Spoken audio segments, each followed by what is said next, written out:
क्या आपने कभी ध्यान करते हुए अपनी रीढ़ की हड्डी के बीच कुछ खास महसूस किया है, जैसे कोई ऊर्जा धीरे धीरे ऊपर की ओर बह रही हो? अगर हाँ, तो आप शायद सुषुम्ना नाड़ी का अनुभव कर रहे हो। हमारे शरीर का सबसे रहस्यमय ऊर्जा धारा है। आज हम बात करेंगे उस सूक्ष्म रास्ते की जो हमारे अंदर छुपा है, लेकिन हमारी चेतना को एक नए स्तर पर ले जा सकता है। हमारे शरीर में ऊर्जा के 3 मुख्य रास्ते माने जाते हैं: दायां, बायां और बीच का। सुषुम्ना नाड़ी वह बीच का रास्ता है जो रीढ़ की हड्डी के ठीक मध्य में होती है। यह कोई मांसपेशी नहीं है, न ही कोई नस जिससे डॉक्टर देख सके। यह एक ऊर्जा का मार्ग है, एक स्टेबल एनर्जी चलन, जिससे हम आंतरिक चेतना ऊपर की ओर यात्रा करती है। चलो इसे एक उदाहरण से समझते हैं, आपको अच्छे से समझ पाओगे।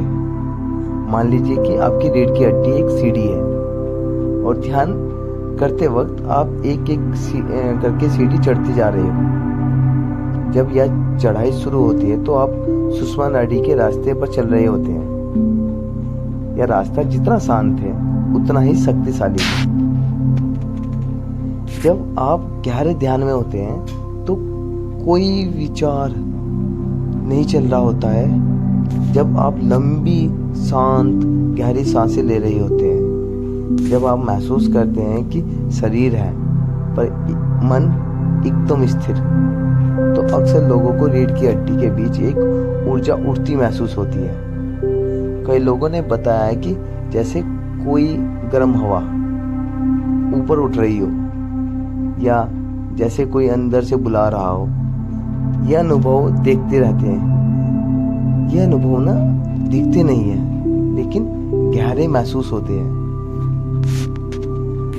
कहा जाता है कि जब सुषुम्ना पूरी तरह सक्रिय होती है तो हमारा ध्यान एकदम शून्य में टिक जाता है, मन शांत हो जाता है, बेचैनी खत्म होती है और इंसान को ऐसा लगता है जैसे वह अपनी असली स्वरूप से मिल रहा हो।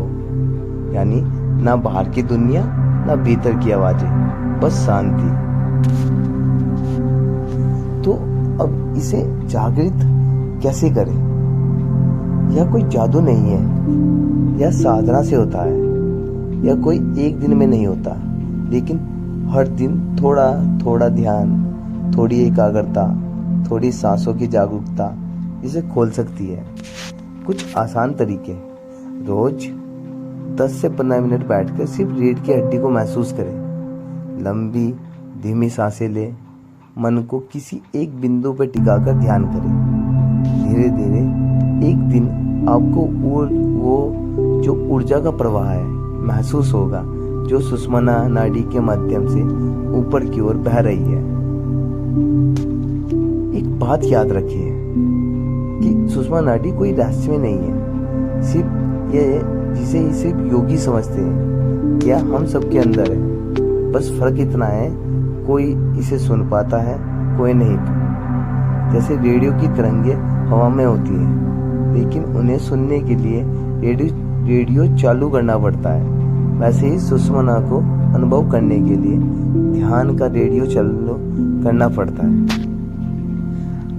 तो दोस्तों, अगर आपको ये जानकारी अच्छी लगी हो तो वीडियो को लाइक करें, चैनल को सब्सक्राइब करें और कमेंट में बताएं, क्या आपने कभी ध्यान में रीढ़ के बीच कुछ खास महसूस किया है? धन्यवाद दोस्तों। राधे राधे।